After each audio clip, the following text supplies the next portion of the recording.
इष्टान् भोगान् हि वो देवाः दास्यन्ते यज्ञभाविताः तैः दत्तान् अप्रदाय येभ्यः यः भुङ्क्ते तेन एव सः यज्ञशिष्टाशिनः सन्तो मुच्यन्ते सर्वकिल्बिषैः भुञ्जते ते त्वघं पापा ये पचन्त्यात्मकारणात् अन्नाद्भवन्ति भूतानि पर्जन्यादन्नसम्भवः यज्ञाद्भवति पर्जन्यो यज्ञः कर्मसमुद्भवः कर्म ब्रह्मोद्भवं विद्धि ब्रह्माक्षरसमुद्भवम् तस्मात् सर्वगतं ब्रह्म नित्यं यज्ञे प्रतिष्ठितम् सह यज्ञाः प्रजाः सृष्ट्वा पुरावाच ప్రజాపతిః యజ్ఞ సంబంధమై ఉన్నటువంటి అంశాన్ని ఇక్కడ మనం స్వామివారు తెలియజేసేటువంటి యొక్క అంశాలను అధ్యయనం చేస్తూ ఉన్నాము.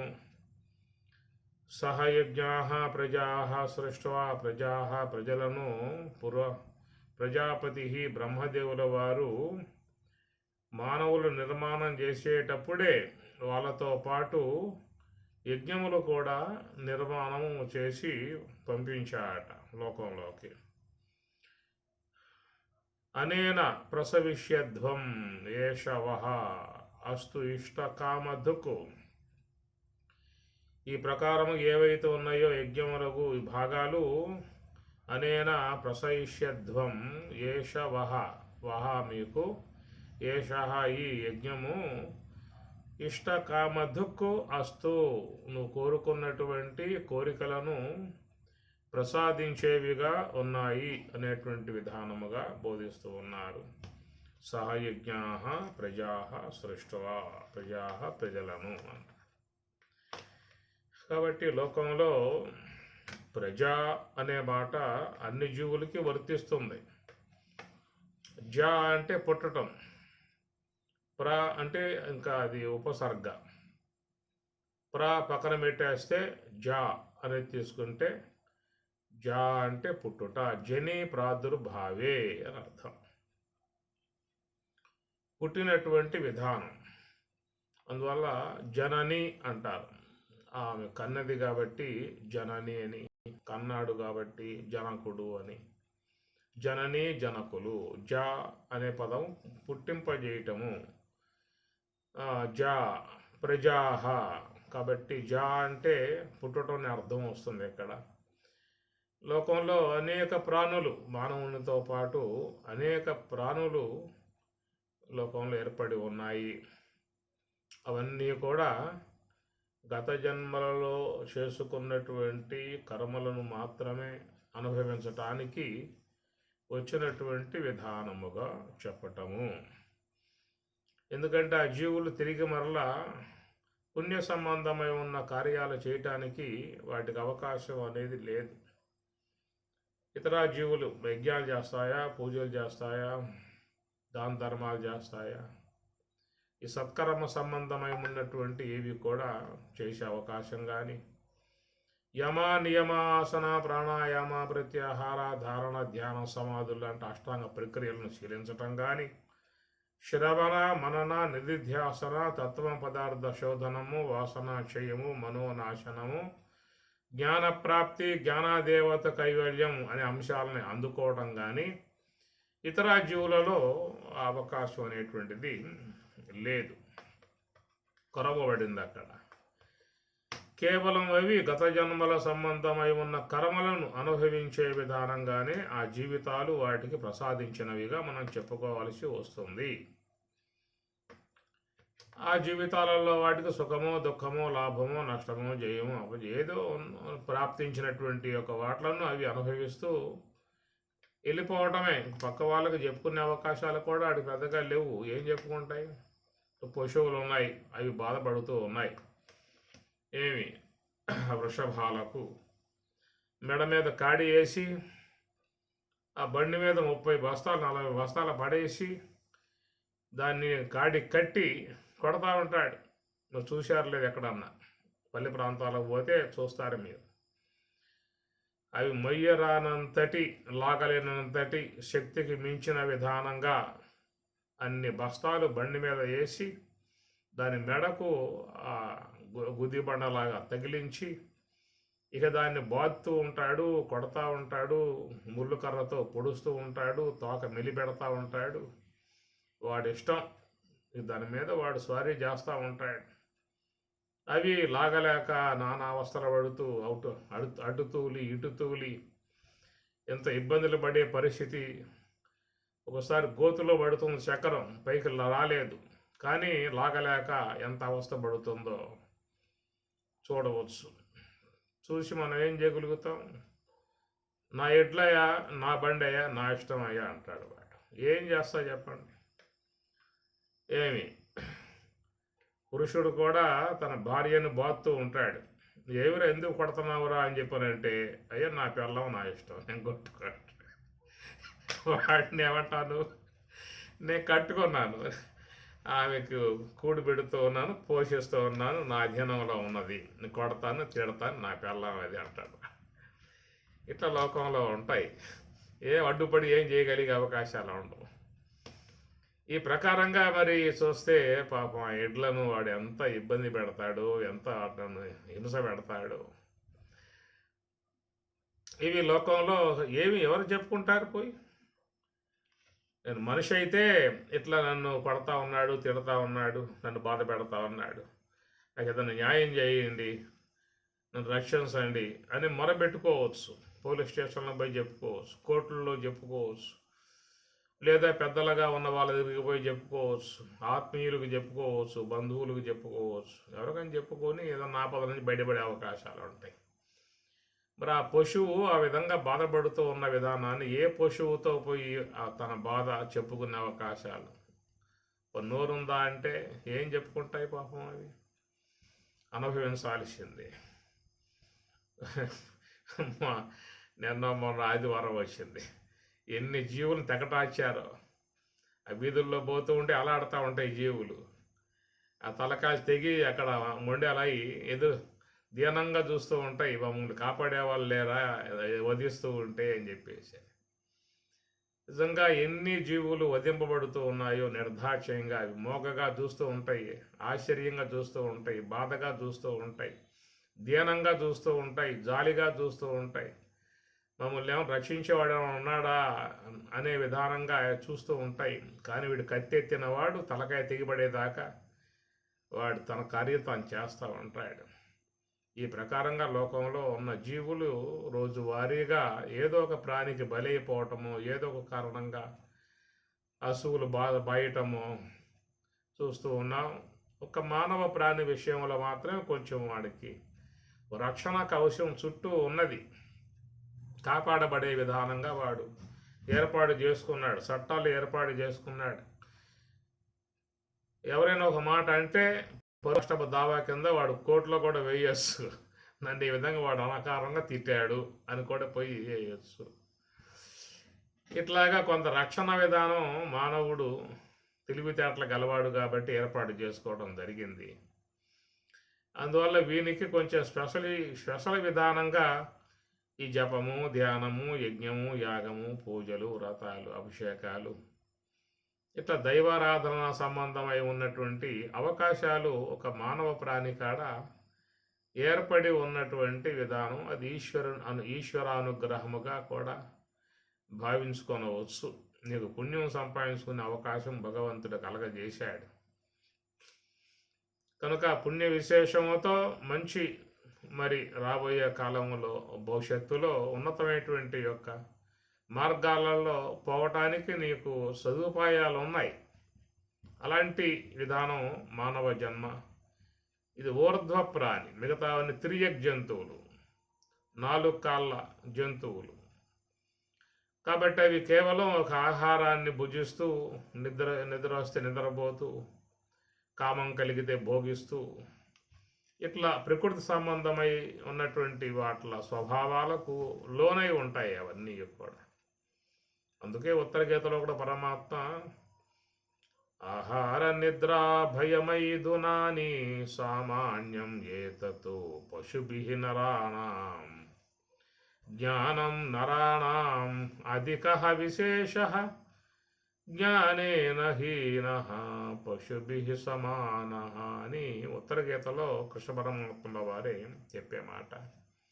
ఆహార నిద్ర భయమైదునాని, ఆహారము కానీ నిద్ర కానీ భయము జీవితంలో భయపడే విధానం కానీ మైథునం మిథున ప్రక్రియ కానీ ఇవన్నీ కూడా లోకంలో సకల జీవులకు సమానముగా ఉన్నాయి అని ఏతత్తు సమానం అనే మాట స్వామి వాడతారు.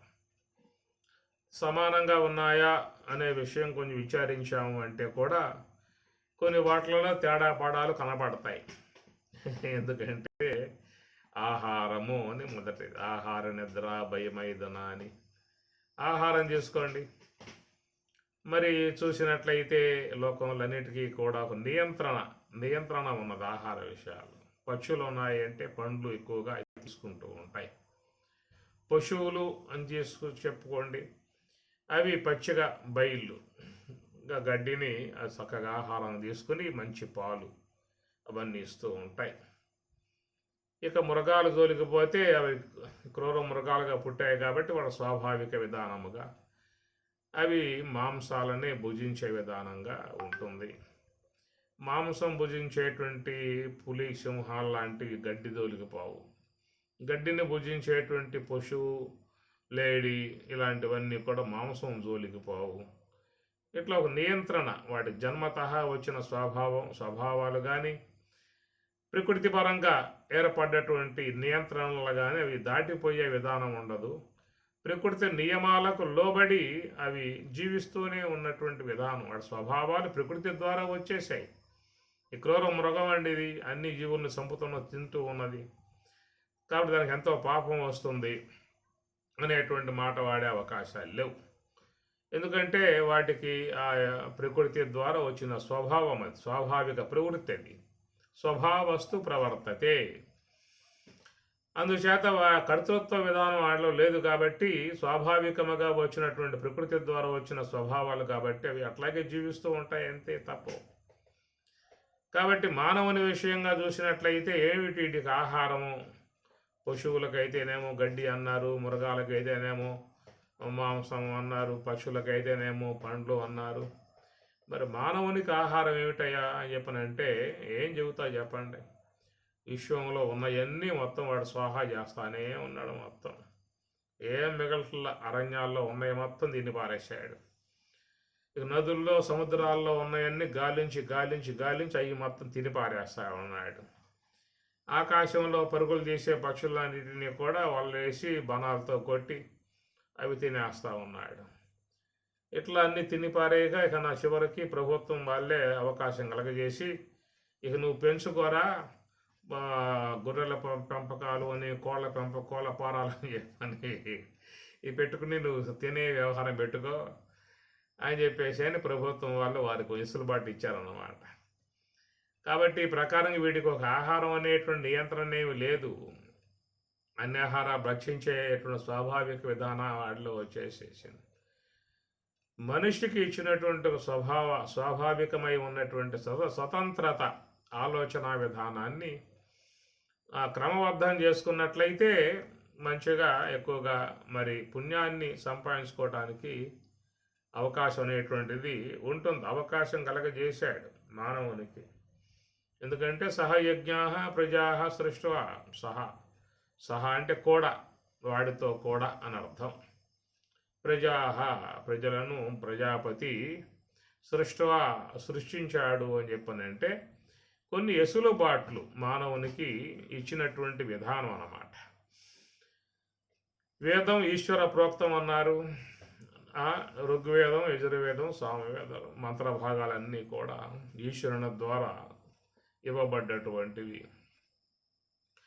అవి మానవునికి ఏంటంటే ఇవన్నీ కూడా తెలియజేస్తూ ఉన్నాయి. యజ్ఞ ఈ వేదములలో నీకు 2 భాగాలు, పూర్వ భాగం, ఉత్తర భాగము అని. పూర్వ భాగములో నీకు యజ్ఞ సంబంధమైన క్రతువులన్నీ కూడా దాంట్లో వస్తాయి. అది ఈశ్వర ప్రోక్తమై ఉన్నటువంటి అంశముగా చెప్తారు.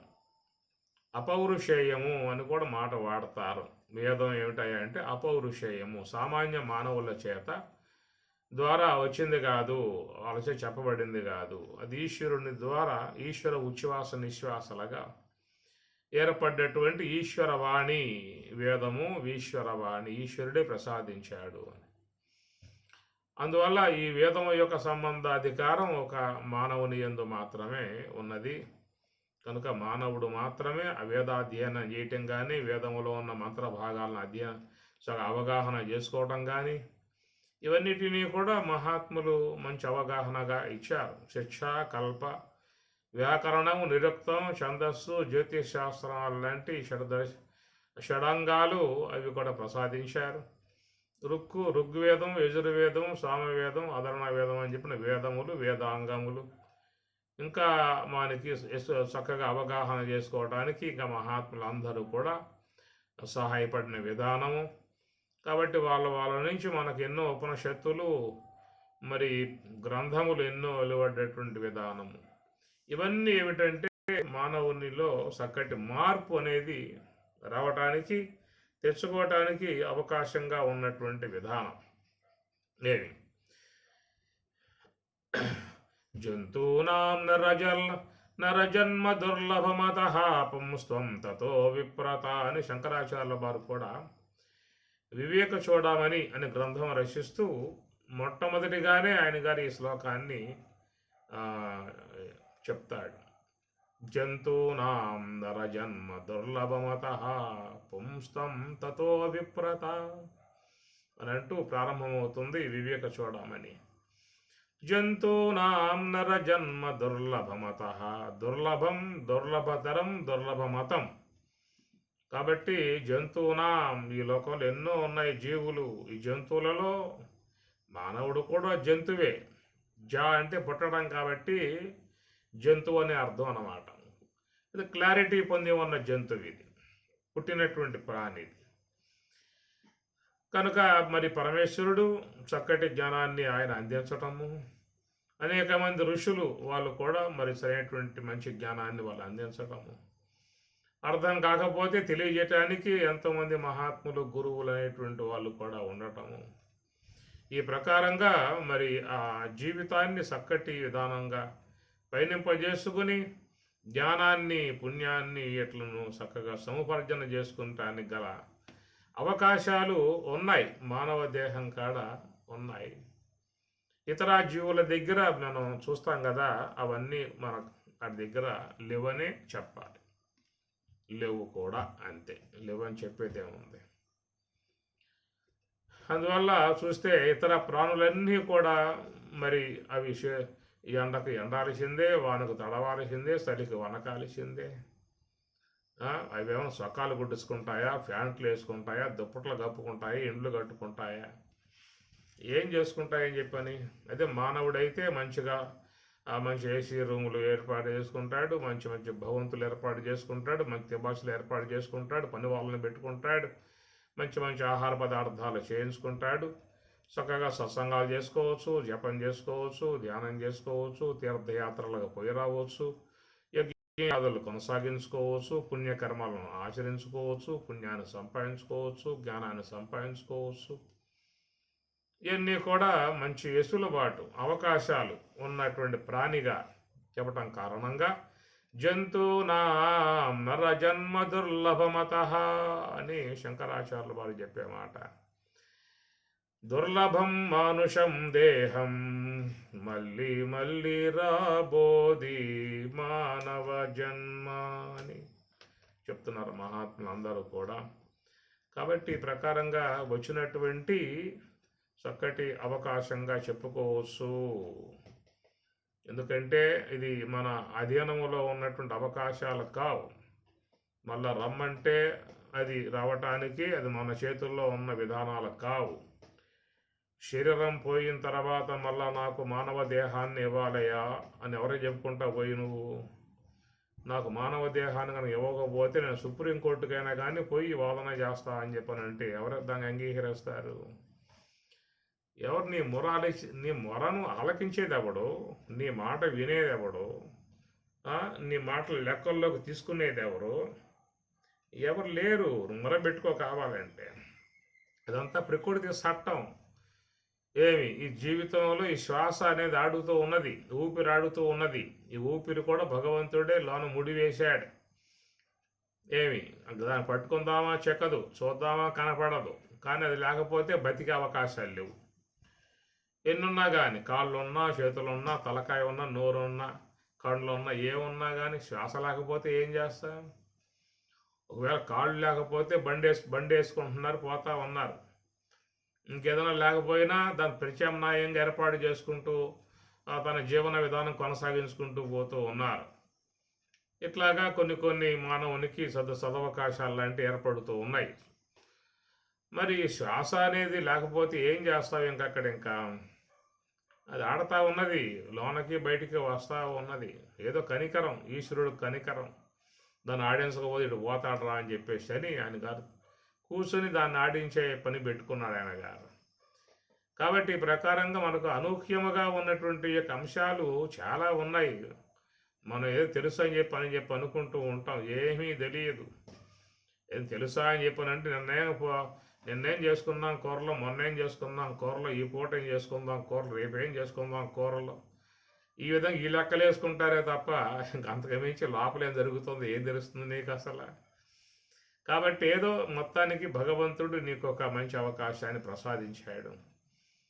ఈ విశ్వంలో 83,99,999 రకరకాల దేహాలు విశ్వంలో ఎన్ని రకాలు చూస్తే అసలు ఏమిటబ్బా ఇన్ని రకాలైన జీవుల ఎట్లా నిర్మాణం చేసావాయా నువ్వు?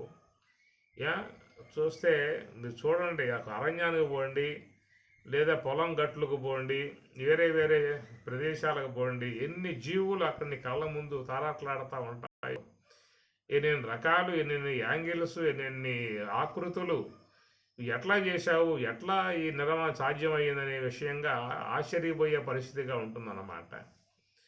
ఆ ప్రకారంగా అసంఖ్యాకములుగా లక్షల కోట్ల జీవుల కళ్ళ ముందు మొదలుతూ ఉంటాయి.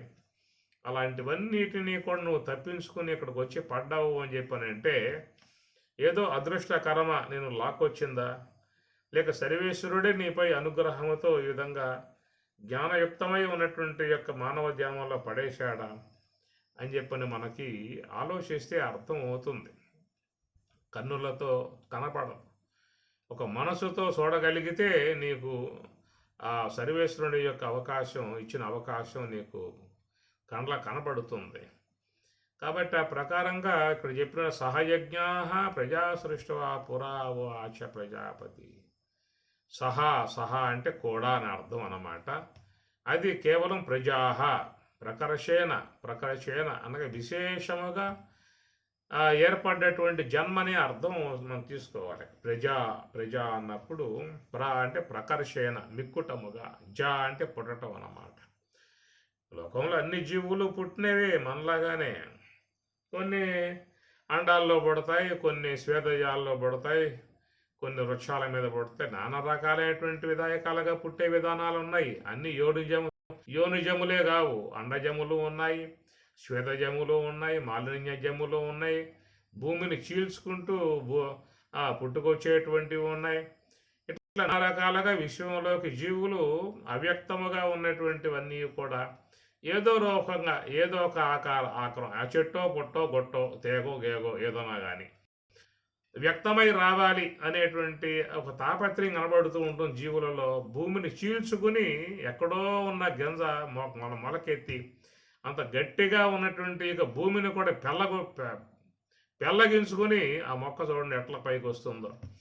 దానికి ఎట్లా అంత శక్తి వచ్చింది? ఆ గింజలో నుంచి వచ్చినటువంటి యొక్క మొక్కకు, లేతగా ఉన్న మొక్కకి అంతటి ఆ మట్టిని కూడా పెళ్ళగించుకుని దాన్ని నెట్టి పారేసేసి పైకి వస్తుందని చెప్పానంటే దాని తాపత్రయం మనకు అర్థమవుతుంది.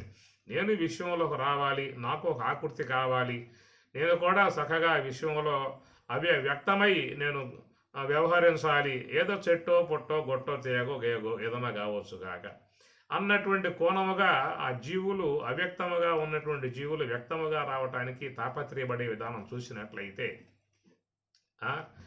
మనం కొన్ని పక్షులు గుడ్లు పెడతాయి, గుడ్లు పొదుగుతాయి, పొదిగిన తర్వాత పిల్లలుగా ఉంటాయి, పాపం అవి కదలలేవు, అటు ఇటు పడిపోతూ ఉంటాయి, దేహం కూడా చాలా లేతగా తేలిగ్గా లేతగా ఉంటుంది, అసలు కళ్ళు కనపడవు, వాటికి ఆహారం కోసం పరితపిస్తూ ఉంటాయి. ఆ పక్షి ఎక్కడికో పోతుంది, ఆహారం పట్టుకొస్తుంది, వాటి నోట్లో పెడుతుంది, గబగబా మింగేస్తాయి. అట్లా కొద్ది కాలం నడవగా మెల్లగా వాటిలో పరివర్తన చెంది చక్కగా వాటి రెక్కలు వస్తాయి, ఏకలు వస్తాయి, వాటికి మెల్లగా పెరిగి మరి రెక్కలతో కొంచెం అటు టపటప కొడుతూ ఎట్లాగో పెరిగి ఇక ఎగరగలిగే వయసు రాగానే ఆనందంగా ఎగిరిపోయే పరిస్థితి ఏర్పడుతుంది. దుర్భర పరిస్థితిగా ఈ జీవనం దాన్ని నిలబెట్టుకోవటం అవుతుందన్నమాట. రక్షణ లేదు. ఇతర పాములు వచ్చైనా మేము తినేయవచ్చు, ఇతర పక్షులైనా వచ్చి తినేయవచ్చు, ఏమైనా తినేయవచ్చు, కానీ ఎన్నో ఆపదలు తట్టుకుని కూడా ఆ ప్రాణి ఎట్లాగో మళ్ళా మనగలుగుతుంది, విశ్వంలోకి రాగలుగుతుంది. ఈ ప్రకారంగా అవ్యక్తముగా ఉన్నటువంటి జీవులు వ్యక్తముగా రావడానికి అవి ఎంత పరితపన చెందుతాయో మనం గమనించవచ్చు వాటిని చూస్తూ ఉంటే.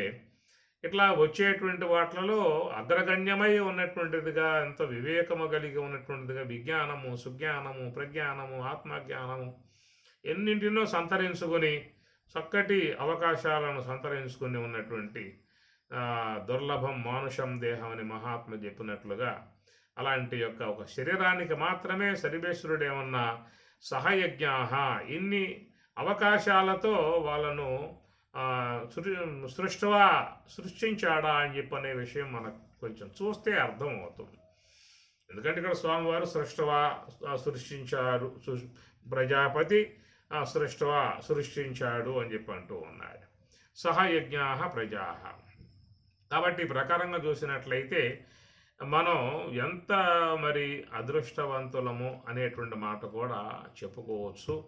ఎందుకంటే జీవన విధానం కూడా మెరుగుపడి ఉన్నది. మంచి వైద్యం కానీ, మంచి సౌకర్యాలు కానీ, మంచిగా జీవనం చేసుకోవడానికి కానీ, రక్షణ కవచాలుగా చట్టాలు కానీ, ఈ అన్నిటి యొక్క మధ్యలో కొంచెం ఇబ్బంది లేకుండా తన యొక్క జీవితాన్ని రక్షణ చేసుకుంటూ కాపాడుకుంటూ నిండా నూరేండ్లు కూడా జీవించడానికి అవకాశంగా ఉన్నటువంటి వనరులు, అవకాశాలు ఇక్కడ మానవ అనేటువంటి వాడి దగ్గర ఉండటం ఒకటైతే, రెండవది వానికి దైవ సంబంధమై ఉన్నటువంటి కార్యాలు కూడా చక్కగా చేసుకునే అవకాశాలు స్వామి కలగజేశాడు. ఈ మాటల బట్టి చూసినట్లయితే సహయజ్ఞాహ అన్నప్పుడు కేవలం యజ్ఞములే కాదు, నువ్వు పూజలేం చేసుకోవచ్చు, వ్రతాలు చేసుకోవచ్చు, జపాలు చేసుకోవచ్చు, ఇంకేదైనా సత్కార్యాలు ఆచరించుకోవచ్చు, ఇంకా బాగా యమ నియమ ఆసన ప్రాణాయామ ప్రత్యాహార ఇవన్నీ కూడా సాధించుకోవచ్చు. ఇవన్నీ కూడా సహ అంటే కూడా అని అర్థం అన్నమాట. నీకు చక్కగా వాటిలను చీలించుకోవటానికి, ఆచరించుకోవటానికి ఒక అవకాశం అనేటువంటి విధానముగా నీ యొక్క శరీర ఆకృతిని ఆయన ఆ విధంగా నిర్మాణం చేశాడు. చూడండి, మనం ఈనాడు మాట్లాడుతున్నామంటే మన యొక్క వైఖరి వాక్కు నుంచి ఎన్ని మాటలు, ఎన్ని అద్భుతమైనటువంటి యొక్క ప్రసంగాలు వస్తూ ఉన్నాయని చెప్పానంటే, ఆ ప్రకారంగా గల వాక్కు నిర్మాణం, వక్తృత్వ నిర్మాణం ఏ యొక్క జీవులలో ఉన్నది. పక్షులు తీసుకోండి, ఆ పక్షులు కేవలం ఒక శబ్దం చేస్తాయే తప్ప ఆ విధంగా మనలాగా అంత స్పష్టంగా మాట్లాడగలిగే అవకాశం ఉందా? అయితే పశువులు తీసుకోండి, మనలాగా చక్కగా మృదువుగా మంచిగా ఆహ్లాదకరంగా ఆనందకరంగా మాట్లాడుకొని తన అభిప్రాయాన్ని వ్యక్తం చేసుకునే విధానాలుగా ఆ నిర్మాణం జరగల. అక్కడ ఏదో ముట్టె బారుగా ఉంటుంది, దాంట్లో పోసినటువంటి కుడి తాగటానికి ముట్టి మొత్తం దాంట్లో దూర్చి బాగా తాగవచ్చు కావాలంటే. దాంట్లో వాడు అనేక రకాల పొడులు పోస్తాడు, పోసిన దాన్ని ముట్టి పెట్టి బాగా దూరుకొని తాగటం వరకే తప్ప ఏదైనా సంగీతం ఆలాపన చేసే అవకాశాలు ఉన్నాయి చెప్పండి? అదేమన్నా పాడితే నీకు వినటానికి అవకాశం ఉంటుందా? అదే మానవుడైతే ఎన్ని రాగాలు 72 మెల్లకడతలు ఏర్పాటు సంగీత శాస్త్రాన్ని మహానుభావుడు అందించాడు. మరి ఆ విధంగా గంధర్వ గానముగా చక్కగా ఎంతోమంది పాడుతూ ఉంటే అవన్నీ వింటూ ఉంటే ఆహ్లాదకరంగా అట్లాగా చెవి అప్పచెప్పి వినేవాళ్ళు ఎంతోమంది ఉన్నారు. ఎంతోమంది పాడుతూ ఉన్నారు, మృదుమధురంగా పాడుతూ ఉన్నారు. అనేక రాగాలు, అభీర రాగము, శ్రీరాగము, శుద్ధ సన్యాసి, శుద్ధ సావేరి, ఇట్లాగ ఎన్ని లక్షల రాగాలలో మరి ఆహ్లాదకరంగా పాడుతున్నారని చెప్పానంటే అలాంటి వక్తృత్వం మానవుని నిర్మాణంలో వచ్చింది.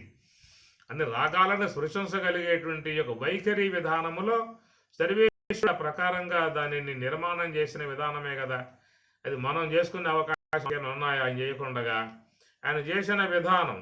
అందువల్ల మరి చూస్తే ఎంత రాగయుక్తముగా చక్కగా సంగీతబద్ధంగా పాడుతూ ఉంటే ఎంత ఆనందకరంగా ఉంటుంది. ఇలాంటివన్నీ సహయజ్ఞా సహ అంటే వాటికి పుట్టుకతోనే ఇవన్నీ కూడా చక్కటి విధానాలుగా ఎన్ని విద్యలు, ఎన్ని కళలు, ఎన్ని విధానాలు విషయంలో చూసినట్లయితే ఆశ్చర్యగొలిపే విధానాలుగా ఎన్నెన్నో వస్తున్నటువంటి పరిస్థితి. అలాంటి అనేక విశేషణాలతో మరి మానవుని యొక్క ఆకృతి, పురుషాకృతి స్త్రీ ఆకృతి ఏదైనా కావచ్చు, ఇద్దరూ సమానమే.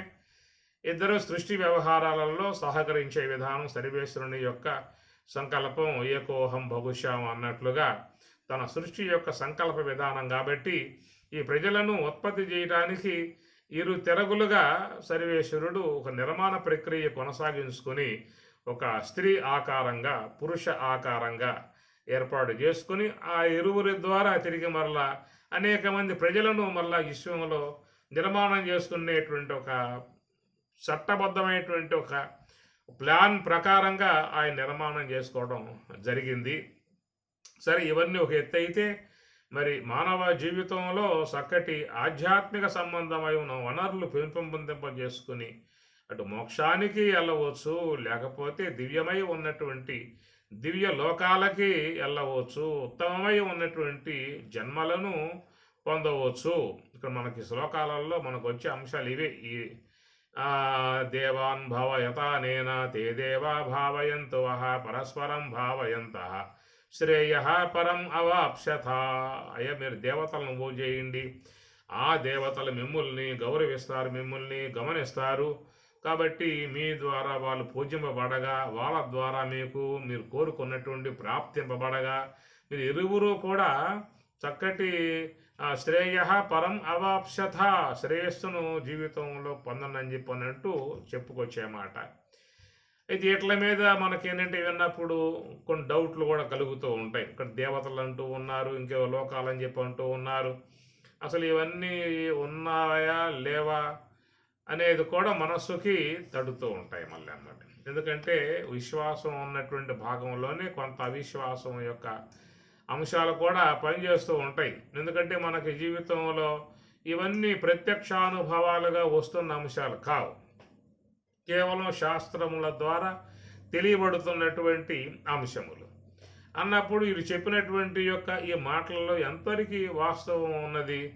అసలు ఇవన్నీ ఉన్నాయని చెప్పని ఏముంది ఇక్కడ? పని ఉన్నాయని చెప్పనంటే మనకి ఎప్పుడైనా కనపడ్డాయా ఏమేమన్నా? పని ఎవరైనా చూసిన వాళ్ళు ఎవరైనా ఉన్నారా ప్రత్యక్షంగా? ఇలాంటివన్నీ మనిషికి కలిగే సందేహాలు చాలా చాలా చాలా ఉన్నాయి ఆధ్యాత్మిక జ్ఞానంలో. ఏమయ్యా, పోయిన తర్వాత మళ్ళా వస్తారని చెప్పనే మాట చెబుతూ ఉన్నారు. అట్లా వచ్చిన వాళ్ళు ఎవరన్నా ఉన్నారా? ఎంతమంది ఎంతమంది కళ్ళ ముందు పోతానే ఉన్నారు. ఈ పోయిన వాళ్ళల్లో 100 మంది పోయారనుకో, 100 మందిలో 10 మంది అయినా వచ్చి అబ్బాయి ఇదిరా నేను పోయాను, పోయి సంవత్సరం అయిపోయింది, అడన్నీ కూడా చూసుకున్నాను, ఎక్కడెక్కడ ఏమున్నాయో, పలానా ప్రదేశాల్లో ఇలాంటి లోకాలు ఉన్నాయి, ప్రదేశాల్లో ఇలాంటి దేవతలు అందా ఉన్నారు, ఎక్కడెక్కడ ఇలాంటివన్నీ ఉంటాయని చెప్పిన ఎవరైనా ఒక సంవత్సరం అయిన తర్వాత వచ్చి మనకి ఆ సమాచారం అంతా చెప్పే విధానంగా ఏమన్నా కలుగుతుందా అని చెప్పానంటే పోయిన వాళ్ళు పోవడమే తప్ప ఆ పోయిన వాడు ఎవరో వచ్చి మనకి ఈ విషయం చెబుతూ ఉన్నారు. కాబట్టి ఈ విషయాల మీద మనస్సులో ఏమవుతుందని చెప్పానంటే సందేహం అన్నమాట. ఇవన్నీ ఎక్కడున్నాయరా అని మళ్ళా మనసుకు భావం కలిగే అవకాశాలు ఏర్పడుతూ ఉంటాయి. కొన్ని బాధలు ఏర్పడ్డప్పుడు, దుఃఖాలు ఏర్పడ్డప్పుడు, సమస్యలు ఏర్పడ్డప్పుడు, తట్టుకోలేని వేదనలు ఏర్పడ్డప్పుడు ఇవన్నీ చెబుతారు కానీ ఆడున్నాయి ఇవన్నీ కూడా. అవన్నీ ఉంటే నాకు ఇన్ని కష్టాలు ఎందుకు వస్తాయి? నాకు ఎంత భక్తి చేసేవాడిని, ఎంత స్తోత్రం చేసేవాడిని, నాకే కష్టాలు ఏమిటి అని ఎమ్మటే మళ్ళా మనిషిలో ఒక అవిశ్వాసం కూడా, నమ్మకం చెదిరిపోయే విధానం కూడా కలుగుతూ ఉంటాయి. భాగవతంలోనే వస్తుంది అంశము. గజరాజు విషయం తీసుకోండి. ఆయన గారు ఎంతగానో పొగిడాడు, కొనియాడాడు. ఆ ఆ విధంగా పొగిడి పొగిడి చివరికి ఈ ముసలి బారి పడలేక ఇది లాగుతా ఉన్నది, కాళ్ళన్నీ పీకుతా ఉన్నది, దాంట్లో ముంచుతా ఉన్నది, తోకబెట్టి కొడతా ఉన్నది. ఆ బాధలు భరించలేక సందేహం కలిగింది ఆయనకు కూడా, అసలు ఈయన ఉన్నాడా లేడా అని చెప్పేసి ఎంత పద్యాలు పాడాడు. అద్భుతమైన పద్యాలు మీకు వస్తే అష్టమ స్కందంలో గజేంద్ర మోక్షంలో. అట్లాగా కొనియాడాడు ఈశ్వరుణ్ణి. చివరికి సందేహించాడు. కలడందురు దీనులయ్యడ కలడందురు పరమయోగి గణముల పాలం కలడు కలండనిడు వాడు కలడో లేడో, ఉన్నాడా లేడా, ఉంటే ఎందుకు రాడు.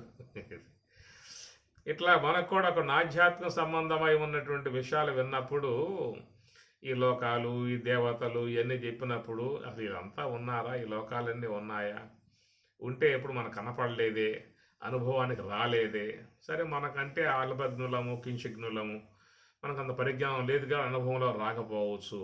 ఎంతోమంది మహాత్ములు ఉన్నారు కదా, వాళ్ళకైనా ఏమన్నా వచ్చాయా? పోనీ ఆ మహాత్ములు ఎంతమంది పోయారు కదా, పోయిన వాళ్ళు ఏమైనా తిరిగి వచ్చామని చెప్పారా? ఏం దాఖలా కనబట్ల. నా కళ్ళ ముందు ఎంతోమంది మహాత్ములు పోయారు, ఒక్కడొచ్చి నాకు చెప్పింది లేదు అంటారు కొంతమంది. ఇలాంటి విషయాలు కనుక మానవుని యొక్క మస్తిష్కంలో కలిగేటువంటి సందేహాలకు సమాధానాలు అనేటువంటివి చాలా దొరకవు. అంతేక వాటి పట్ల ఒక విశ్వాసం, నమ్మకం పెట్టుకుని పోవటమే తప్ప మరొక మార్గం అనేటువంటిది లేదు. అంతేక శ్రద్ధావాన్ లభతే జ్ఞానం అని పరమాత్మ అన్నాడు. శ్రద్ధతో నువ్వు పోవాలయ్యా, అంతేక. అజ్ఞశ్చ అశ్రద్ధదానశ్చ సంశయాత్మా వినశ్యతి. అజ్ఞశ్చ అశ్రద్ధదానశ్చ, అజ్ఞశ్చ అజ్ఞానంతో, అశ్రద్ధదానశ్చ శ్రద్ధ వహించకుండగా, సంశయాత్మ సంశయించావు అంటే వినశ్యతి, ఇక నువ్వు ముందుకు పోయేదేమి లేదక, ఏ కార్యం చేసేది లేదు. నువ్వు జపం చేయవు, ధ్యానం చేయవు, పూజ చేయవు, మొత్తం మూలపడతాయి ఇవన్నీ కూడా. కాబట్టి నీలో ఒక మరి అవిశ్వాసం అనేది వచ్చేసింది కాబట్టి, సందేహం వచ్చేసింది కాబట్టి, ఇక మనస్సు ముందుకు పోవటానికి కూడా అది ఇచ్చకించదు. కాబట్టి ఏంటంటే మహాత్ములు చెప్పేది, అది చెప్పింది వినవయ్యా, అది చెప్పింది నమ్ము, అంతే. నమ్మితే సోము, నమ్మకపోతే ఇది చెబుతూ ఉంటారు సామెతలు కూడా.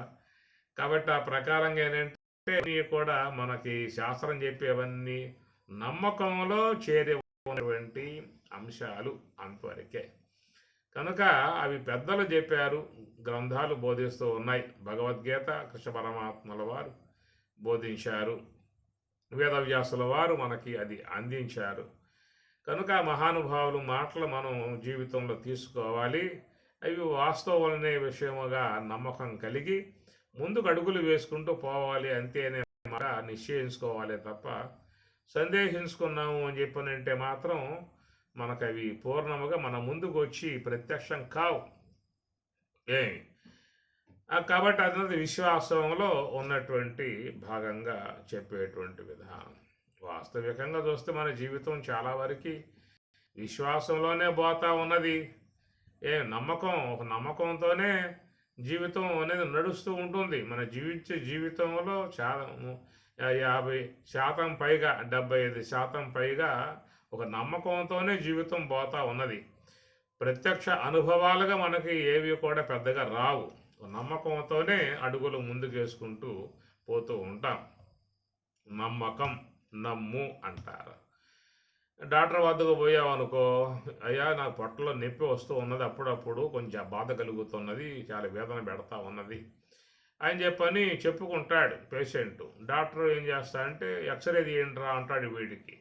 ఎక్స్రే తీస్తారు, దాంట్లో కనపడతాయి లోన ఏమున్నాయో. అరే నాయన, పెద్ద పెద్ద పుండ్లు ఉన్నాయా లోపల, బాగా పెరిగిపోయాయి, కాబట్టి ఆపరేషన్ చేసి అవన్నీ తీసేయగలిగితే నువ్వు కొంచెం మళ్ళీ కొద్ది రోజుల్లో బతికి బట్టకట్టే అవకాశాలు ఉంటాయి, లేకపోతే అతి త్వరలోనే నీకు అంతిమ యాత్రలు ఉంటాయని చెప్పని డాక్టర్లు చెబుతారు. చెప్పినప్పుడు వాడు ఏం చేయాలి, నమ్మాలా వద్దా? పొట్టలో రణాలు ఉన్నాయంట, నాకు కనపడ్డాయా, నాకేం కనపడలేదు, అలా ఉన్నాయని చెప్పి అంటున్నారు, పొట్ట కొయ్యాలంట, ఆపరేషన్ చేయాలంట, అవన్నీ తీసేయాలంట, 2,00,000 రూపాయలు కూడా అవుతుందంట అని వాడు అనుకుంటాడు. కాబట్టి వాళ్ళు చెప్పిన మాటలు ఇప్పుడు నమ్మాలా వద్దా? వీడు చెప్పండి. నమ్మాడా 2,00,000 పోతాయి, నమ్మకపోతే 2,00,000 మిగులుతాయి. 2,00,000 కళ్ళ ముందే పోతాయి అన్నమాట. అనుకున్నాడు, మనం పోకుండా ఎంతకాలం ఉంటాం భూమి మీద, కాబట్టి 4 పూట్ల ముందే పోతాం, అంతకైతే 2,00,000 మిగిలిపోతాయి కదా అని మానుకుంటే 2,00,000 మిగులుతాయి. ఏం చేసుకుంటా పోయిన తర్వాత 2,00,000 నీకుండవు, ఏరే వాళ్ళ ఖాతాలకు పోతాయి 2,00,000. అందువల్ల డాక్టర్ గారు చెప్పినప్పుడు నమ్మి 2,00,000 ఆయన చేతుల్లో పెట్టి శతాంబూలం సమర్పయామం చేసి చక్కగా పోయి వీడు బెడ్ మీద పడుకుంటే వాళ్ళు తమ కార్యముగా చక్కగా వాడు మత్తిచ్చి ఆ పొట్ట మొత్తం కోసి పారేసి లోన ఉన్న పుండ్లన్నీ మొత్తం పెట్టి లాగి శుద్ధం చేసి కుట్టి మళ్ళీ ఆడికి ఏదో జీవితాన్ని ప్రసాదిస్తారు. అది కాబట్టి ఆ ప్రకారంగా నమ్మకం అయ్యే పొట్ట కోస్తారంట, కత్తులతో గుచ్చుతారంట, పరపర కోస్తారంట, నేను బతుకుతాను బతకను, 2,00,000 కూడా పోయే అవకాశాలు ఉన్నాయి బతకపోతే అనే విధాయకాలుగా సందేహించామనుకో నీ పరిస్థితి ఏం కావాలి? కాబట్టి డాక్టర్ గారి మాట నమ్మాలి, ఆయన చెప్పిన ప్రకారంగా పోయి బెడ్ మీద పడుకోవాలి. వాళ్ళు కత్తులతో కోస్తారు, రంపాలతో కోస్తారు, ఈ వాళ్ళ ఇష్టమే కదా, వాళ్ళ చేతుల్లో ఉన్నటువంటి ఆయుధాలు కాబట్టి వాళ్ళు ఏది వాడతారు ఇది వాడతారు. అందువల్ల నీకేంటంటే ఒక నమ్మకం అన్నమాట. వాళ్ళు కోసినా పొట్ల కోసినా కోసినా ఏం చేసినా బతికిస్తారు నన్ను, నాకు ఇంకా ఆయువు ఉన్నది, నేను బతకగలను, నమ్మకం పెట్టుకునే అవన్నీ కొనసాగించుకునే విధానం జీవితంలో. అందువల్ల ఒక నమ్మకాలని పనిచేస్తూ ఉంటాయి, జీవితం అంతా నమ్మకాలతోనే సాగుతూ ఉంటాయి. నమ్మకం ఉంటేనే అడుగు బయట పెడతావు. పలానా గ్రామానికి పోతున్నాను అని చెప్పని అంటావు, బయలుదేరతావు. వెళ్ళొస్తానే అంటాడు ఇంట్లో ఉన్న ఇళ్ళతో, వెళ్ళొస్తానే నమ్మకం నువ్వు అసలు వెళ్తున్నా వాడివి, వస్తామని చెప్పి నమ్మకాలు ఏడున్నాయి. మధ్యలో ఎక్కడన్నా ఈ వాహనం గుద్దవచ్చు, ఇంకేదన్నా కావచ్చు, అయినా కానీ అవన్నీ కాదు, నేను వెళ్ళి వస్తాను, ఇది నమ్మకం అన్నమాట. వాడు త్వరగా రండి అని అంటుంది, ఇళ్ళలో కూడా అన్నం వండి పెడతాను, త్వరగా రమ్మంటుంది, వెళ్ళి వస్తాను అని కూడా వాడు చెప్పి బయలుదేరుతాడు. వస్తాడో లేదో తర్వాత విషయాలు. నమ్మకం ఉంటుంది కదా, ఏ అడుగు పెడితే పోతానేమో, వాహనం గుద్దుతుందేమో, గేదె నవ్వుతుంది అని చెప్పి అనుకుంటే ఇంట్లోనే కూర్చుంటే బయటికి పోయే అవకాశాలు ఉండవేక.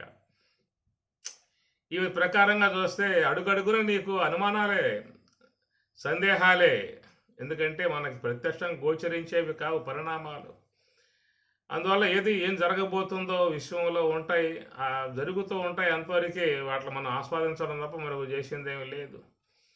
ఈ ప్రకారంగా విశ్వంలో మానవుడు ఒక నమ్మకం అనేటువంటి దాని మీదే జీవితం నడుస్తూ ఉన్నటువంటి పరిస్థితి. ఆ ప్రకారంగా ఆధ్యాత్మిక శాస్త్ర విషయం కూడా చూసినట్లయితే ఒక నమ్మకం మీదే పోయే విధానం. ప్రత్యక్షంగా నీకు ఏవి గోచరిస్తాయండి, ఏవి కనబడతాయి? నీకు నమ్మకం మీదే అడుగులు ముందుకేసుకుంటూ పోవాల్సిన పరిస్థితి ఉంటుందన్నమాట. కాబట్టి ఆ ప్రకారంగా శాస్త్రములు బోధిస్తూ ఉన్నాయి. దేవాన్ భావయతానేన తే దేవా భావయంతు వః. దేవతలను నువ్వు గనక ఆ ప్రకారంగా యజ్ఞాదులతో పూజలతో ఆరాధించినట్లయితే తే దేవాహ భావయంతు, నువ్వు కోరుకునే ఏవైతే ఉన్నాయో వాళ్ళని అవి నీకు ప్రసాదిస్తారు అన్నారు. కాబట్టి దేవతలు అనే విషయం చూసినట్లయితే ఏమి, దేవతలు అంటే ఏమిటి? దివు ప్రకాశవు, దివ్ అంటే ప్రకాశం, ప్రకాశముగా ప్రకాశ విధానముగా ఉన్నటువంటి వారిని దేవతలు అని చెప్పనంట. అందుచేత మరి లోకంలో చూసినట్లయితే మరి మనం ఎట్లా ఉన్నామా లేదా చెప్పండి. ఇప్పుడు మన విషయం తీసుకుందాము. నువ్వు ఉన్నావా అని అంటే ఏమంటావు? ఉన్నాను అంటాం కదా. నువ్వు ఉన్నావు అనేటువంటి విధానంలో నమ్మకం ఏమిటి అసలు? ఏం చెప్పి సందేహిస్తే జవాబు ఏం చెబుతా? ప్రత్యక్షం కనబడుతున్నాను కదా అని చెప్పని అంటాడు. ప్రత్యక్షంగా గోచరించేదే నువ్వా, లేకపోతే దానికంటే వేరుగా ఉన్నవాడివా నీవు అని అడిగితే జవాబు ఏం చెబుతా? ప్రత్యక్షంగా గోచరించేది నేనని చెప్పని అన్నట్లయితే అది ఏదో పూట దేహం పోతుంది, ఆకారం పోతుంది. ఆకారం పోయినా నేను ఉన్నాననేటువంటి ఒక ఉనికి నీకు గోచరిస్తుంది కదా. ఏమి ప్రత్యక్షంగా గోచరించేటువంటి యొక్క ఆకారమే నేనుగా చెప్పినట్లయితే, ఆ నేననేటువంటి యొక్క మేను నీకు ఎంతకాలం ఉంటుంది? కొద్ది కాలమే ఉంటుంది. అంత విషయం అవసరం లేదు. రాత్రి అయిందా, పడుకున్నావు అంటే నిద్రలోకి పోయావు కదా. ఏమంటావు? పొద్దున్న లేచి ఎక్కడికో పోయానయ్యా, ఏమి తెలియలేదు నాకు అసలు, పోయాను, మళ్ళీ ఇప్పుడు వస్తున్నా అంటావు. అసలు ఎక్కడికి పోయావు నువ్వు? ఎక్కడికి పోయి ఎక్కడి నుంచి వస్తున్నావురా అని అడిగితే, ఏమనయ్యా నిద్రపోయాను, ఏం తెలియకుండా పోయింది, ఏదో మాట్లాడతాడు మొత్తానికి. కానీ నువ్వు లేవా అంటే, ఉన్నాను, ఈ దేహ స్పర్శ అయితే నాకు లేదు, దేహమే తెలియదు, ఒళ్ళు మర్చిపోయాను అంటాడు. మరి నువ్వు లేవా? ఉన్నాను. ఎట్లా ఉన్నావు? చాలా హాయిగా ఉన్నాను, ఎక్కడికో పోయాను, ఎక్కడో సంచరించాను, ఇవన్నీ చెప్పుకొస్తూ ఉంటావు. అసలు వాడెవడో? మరి నువ్వు అన్నప్పుడు వాడా ఈ దేహమా? కాబట్టి వాడికి అద్దు చెక్కడం లేదు ఇక్కడ. ఇక నీ విషయం నీకు అర్థం కాకుండా ఉంటే ఇంకా అయ్యేం అర్థమైతే నీకు ఇంకా. కాబట్టి నేను అనే దానికే తిప్పలు పడతా ఉన్నాం ఇక్కడ. ఆ నేను అర్థం కాకే చాలామంది కొట్టు చేస్తూ ఉన్నారు. ఇప్పుడు పండితులందరూ కూడా ఒక్కొక్కరు ఒక్కొక్క రకం. ఈ విధంగా అర్థం కాకపోవటం వల్లే నైయాయికులు, వైశేషికులు, చార్వాకులు, బౌద్ధులు, కాపాలికులు, సౌత్రాంతికులు, వీళ్ళు వాళ్ళని చెప్పని, క్రైస్తవులు అని చెప్పని, ఇస్లామిక్ వాళ్ళని చెప్పని, బ్రహ్మకుమారి వాళ్ళని, ఈ విధంగా నానా రకాలై ఉన్నాయి. ఒక్కనికి పొంతం లేదు. ఒక్కడు కూడా ఒక రకమైనటువంటి యొక్క వాదన కలిగి ఉండడు. కారణం ఏంటంటే అది అర్థం కాని వ్యవహారం అయిపోయింది. వీళ్ళు చెప్పేది ఒక రకంగా ఉంటుంది, వాళ్ళు చెప్పేది ఒక రకంగా ఉంటుంది, ఇంకో రకంగా ఉంటుంది. ఎందుకంటే లోపల ఏదో ఉన్నది అంశము, అది పూర్ణముగా వానికి మనసుకి రావటం లేదు. కనుక నీ విషయం నీకు తెలియటానికే నీకు ఇంత సమాచారం ఉన్నది. భగవద్గీత 18 అధ్యాయాలు, 33,000 శ్లోకాల గ్రంథం, యోగ వాసిష్టము, నైష్కర్మ్య సిద్ధి, వేదాంత పంచదశి, విచార సాగరము, వృత్తి ప్రభాకరము, 108 ఉపనిషత్తులు, ఇట్లా చూస్తే ఎన్ని గ్రంథాలు. ఇవన్నీ కూడా ఏమిటాయంటే నేనంటే ఎవరు అది తెలుసుకోవటానికి గ్రంథాలన్నీ ఏర్పడి ఉన్నాయి. ఆ నేనంటే ఎవరో తెలుసుకోవటానికి ఇన్ని గ్రంథాలు ఇక్కడ వచ్చి కూర్చున్నాయి. కానీ ఇంకా తెలిసిందా అని చెప్పానంటే లోపల ఇంకేదో సందేహం వాడి అర్థం కావట్లా. నీకు నీవే అర్థం కాని వ్యవహారం అయిపోయిన తర్వాత ఇంకా ఈ దేవతల విషయము, దేవుడి విషయం నీకు అంత చెక్కాలని చెప్పనంటే ఇంకెంత రక ప్రయాణం చేయాల్సి ఉంటుంది. ఇవన్నీ ఉన్నాయా అని చెప్పననే మాట వస్తుంది కదా. అసలు నువ్వు ఉన్నావా అడిగి ఇదేక రమణ భగవాన్ల వారి ప్రశ్న. నేను అని ప్రశ్న వేసుకోమన్నాడు రమణ భగవాన్ల వారు. గ్రంథాలన్నీ అంతే, అన్ని గ్రంథాలు నేనుని విచారించు, నేనెవరనేది విచారించు, నేను ఉన్నాను, ఆ ఉన్నాననేది ఏమిటో విచారించు. ఇది ప్రధానంగా మీకు రమణ భగవాన్ల వారి వాక్యాలు ఉంటాయన్నమాట.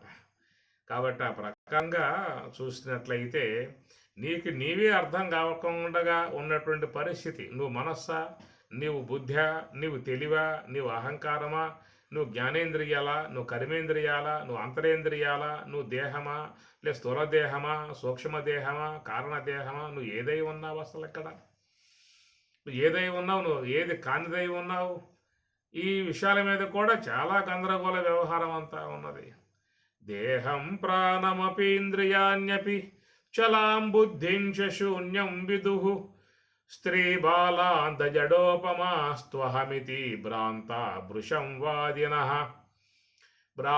భృశంవాదినః మాయాశక్తి విలాసకల్పితమహావ్యామోహ సంహారిణే తస్మై శ్రీ గురుమూర్తయే నమయిదం శ్రీ దక్షిణామూర్తయే అన్నాడు. దేహం ప్రాణమపి ఇంద్రియాణ్యపి చలాం బుద్ధిం చ శూన్యం విదుః. లోకంలో నేను అనే దాని మీద చర్చ ఆరంభమైందనమాట. ఏమిరా నేనని చెప్పానంటే, దేహం వాడు చెప్పాడు. నేనంటే ఏమిరయ్యా, కనపట్టలేదా? ఎంత ఆకారం కలిగి ఉన్నాను, 6 అడుగులు ఎత్తు కలిగి ఉన్నాను, అందగాడిని, 6 జిల్లలు అందగాడిని, కనపట్టలేదు నేను. ఈ నేనే, ఈ దేహమే నేను అనే విధానంగా మరి దేహాత్మవాదులు వాళ్ళు చెబుతూ ఉంటారు. దేహం ప్రాణమపి ఇంద్రియాన్యపి. కొంతమంది దేహం కాదయ్యా, నువ్వు ప్రాణం. అది ఉండబట్టి దేహం ఉన్నది, ఆ ప్రాణం లేకపోతే దేహం ఉండదు. కనుక ప్రాణం ఉండబట్టి దేహం ఉంది కాబట్టి ఆ ప్రాణమే నేను అంట ప్రాణాత్మబాధులు. దేహం ప్రాణమపి ఇంద్రియాన్యపి మపి. ఇంద్రియాన్యపి, ఇంద్రియాలు ఉన్నాయా, ఈ పని చేయటం వల్లే కదా. నేత్రం ఉండటం వల్ల చూస్తూ ఉన్నావు, చెవులు ఉండటం వల్ల వింటూ ఉన్నావు, వాక్ ఉండటం వల్ల మాట్లాడుతూ ఉన్నావు. ఇవి లేకపోతే ఏం చేస్తావు? నువ్వు కట్టెలాగా ఉంటావు, బొమ్మలాగా ఉంటావు. ఇవన్నీ ఉన్నాయి కాబట్టి వింటున్నావు, చూస్తున్నావు, తింటున్నావు, నడుస్తూ ఉన్నావు. కనుక ఇంద్రియాలు ఏవైతే ఉన్నాయో అవే ఆత్మ, అదే నీవు అని చెప్పని ఇంద్రియ ఆత్మవాదులు అన్నమాట వాళ్ళు. మపి ఇంద్రియాన్యపి చలాం. చలాం అది లేదయా, దానికి వెనకాల ఒక మనస్సు ఉన్నది. ఆ మనసు అనేటువంటి యొక్క వస్తు ఆలోచించడం వల్లే నువ్వు కార్యాలు చేస్తూ ఉన్నావు. ఆ మనసు అనేటువంటిది కనుక లేకపోతే నువ్వేం చేద్దామని చెప్పేసి అని నీకు ప్రాణములున్నాయి, ఇంద్రియాలు ఉన్నాయి, ఏమున్నా కానీ మనసు లేకపోయిందా అని చెప్పినట్టు నీకేమీ కూడా ఇక్కడ ఉన్నట్లు కాదు ఇక. కనుక అన్ని వ్యవహారాలకు మూలమై ఉన్నటువంటిది మనస్సు కాబట్టి చలాం, ఆ మనస్సే నీవు అనేది మనో ఆత్మవాదులు మనస్సునే ఆత్మగా వాళ్ళు చెప్పుకొస్తూ ఉంటారట. చలాం బుద్ధించ, అయ్యా నీకు బుద్ధి అనేది లోపల ఉన్నది, నిశ్చయించే వస్తువు ఆ బుద్ధి, విచక్షణ జ్ఞానంతో ఉండేది ఆ బుద్ధి అని విజ్ఞానవాదులు, బౌద్ధంలో ఉన్నటువంటి విజ్ఞానవాదులు బుద్ధే ఆత్మగా భావించి ఆ బుద్ధి ఉండటం వల్ల నీ వ్యవహారం బాగా ఉంది, అన్ని ఇంద్రియాలు పనిచేస్తూ ఉన్నాయి, అన్ని వ్యవహారాలు బాగా ఉన్నాయి అని ఆ యొక్క విజ్ఞానవాదులు బుద్ధే ఆత్మగా అని చెప్పిన వాళ్ళు పెట్టుండే వాళ్ళు. బుద్ధించ శూన్యం విదుహు. ఇంకా శూన్యాత్మవాదులు ఉన్నాయే, నువ్వు చెప్పే బుద్ధి ఆత్మ కాదయా, శూన్యమే ఆత్మ. నువ్వు శూన్యం నుంచి వచ్చావు, శూన్యంలోకే పోతావు. రాత్రి అయిందంటే ఎక్కడ పోతావు? ఆ శూన్యంలోకి పోతావు, అక్కడేం ఉండవు కదా. సుషుప్తి అవస్థకు పోయావు అంటే జ్ఞానేంద్రియాలు లేవు, కర్మేంద్రియాలు లేవు, అంతరేంద్రియాలు లేవు, ఏ వ్యవహారం లేదు, మొత్తం దిగబడిసి నువ్వు ఆ శూన్యము ఆ సుషుప్తిలో ఉంటూ ఉన్నావు. మళ్ళీ ఆ శూన్యం నుంచి నువ్వు బయటకు వచ్చి వ్యవహారం చేసుకుంటూ ఉన్నావు కాబట్టి ఆ యొక్క శూన్యమే అనేది శూన్యాత్మవాదులు అని చెప్పి వాళ్ళది ఒక తెగ అన్నమాట. వాళ్ళే నేనుగా వాళ్ళు చెప్పేటువంటి మాట. శూన్యం విదుహు స్త్రీ బాలాం జడోపమాస్త్వహమితి భ్రాంతాభృశం వాదిన. ఇలాంతా ఏమిటని చెప్పినంటే భ్రాంతిలో ఉన్నారు, వాస్తవ తెలియకుండా ఉన్న భ్రాంతిలో ఉన్నారని చెప్పిన శంకరాచార్యుల వారు వాళ్ళని ఆ విధంగా నిషేధం చేస్తూ ఉన్నటువంటి పరిస్థితి. స్త్రీ బాలాంత జడోపమాస్త్వహమితి భ్రాంత భృశం వాదిన. భృశం గట్టిగా వాదిస్తారట దేహాత్మవాదులు, తమ దేహమే ఆత్మ అనే విషయంగా వాళ్ళు గట్టిగా వాదిస్తారు. చార్వాకులు వాళ్ళ ముందు కూర్చొని మాట్లాడగలిగే శక్తి సాధారణంగా ఉండదు, వాళ్ళు తెలివితేటలు బాగా ఉంటాయి, వాళ్ళు వచ్చే ప్రశ్నలకి జవాబు చెప్పగలిగే శక్తి ఒకసారి మందిరం కూడా ఉండదు. అలాంటి విధాయకులుగా చార్వాకులు, నాస్తికులు, హేతువాదులు వాళ్ళు కూడా దాడి చేసే విధానాలు. కనుక దేహమే ఆత్మ, దేహం కంటే మించింది ఏముంది ఇంకా అని ఈ ప్రకారంగా వాళ్ళు వాదించే విధానాలుగా. ఈ ప్రకారంగా చూస్తే ఒక్కొక్క దానికి వైనం లేకుండా ఎంతో లోతుపాతులతో ఉన్నటువంటి అంశాలు ఎంతో శోధిస్తే తప్ప, విచారిస్తే తప్ప మనకు ఆ వాస్తవాలు గోచరించే అవకాశాలు ఉండవు. ఏది ఆత్మో ఏది అనాత్మో ఏది అర్థమయ్యే పరిస్థితి. అందువల్ల పరమాత్మ 13వ అధ్యాయంలో క్షేత్రజ్ఞ విభాగ యోగం అని పేరు పెట్టాడు. క్షేత్రం అంటే ఏమిటి? క్షేత్రజ్ఞ అంటే ఏమిటి? విభాగశః, రెండింటినీ కూడా పరిశీలన చేసుకో, నీకు ఆ విషయం మనసుకు వచ్చే అవకాశం ఉంటుందని చెప్పేసి ఆయన 13వ అధ్యాయానికి పేరు పెడుతూ క్షేత్రజ్ఞ విభాగం చెయ్యి, అనాత్మను వేరు చెయ్యి, ఆత్మను వేరు చెయ్యి, విచారణ చేత తెలుసుకో అని పరమాత్మ 13వ అధ్యాయంగా పేరు పెట్టిన విధానం. కాబట్టి ప్రకారంగా మరి ఆత్మ యొక్క విషయం కాడే ఇన్ని వాదనలు, ఇన్ని మార్గాలు, నైయాయికులు, వైశేషికులు, చార్వాకులు, బౌద్ధులు, కాపాలికులు, దేహాత్మవాదులు, ప్రాణాత్మవాదులు, మనో ఆత్మవాదులు, ఇంద్రియాత్మవాదులు, బుద్ధి ఆత్మవాదులు, శూన్యాత్మవాదులు ఎన్నో రకాలుగా. ఎందుకు అని చెప్పనంటే అంతు చిక్కని వ్యవహారం అయిపోయింది. కనుక ఈ ప్రకారంగా ఏంటంటే ఇన్ని గందరగోళాల్లో పడటం కంటే నీవు ఇక్కడ చక్కగా ఏకం శాస్త్రం దేవకి పుత్ర గీతం. అయ్యా నువ్వు ఎవరు మాటలు పెట్టుకోమాక, ఎవరు చెప్పి పెట్టుకోమాక. ఏం గందరగోళ వ్యవహారం, తలకాయిపోయే పరిస్థితి ఏర్పడుతుంది. నీకు పూర్తిగా నాస్తికుడు అయిపోతావు, విశ్వాసాలు మొత్తం కోల్పోతావు. కాబట్టి ఏకం శాస్త్రం దేవకి పుత్రగీతం.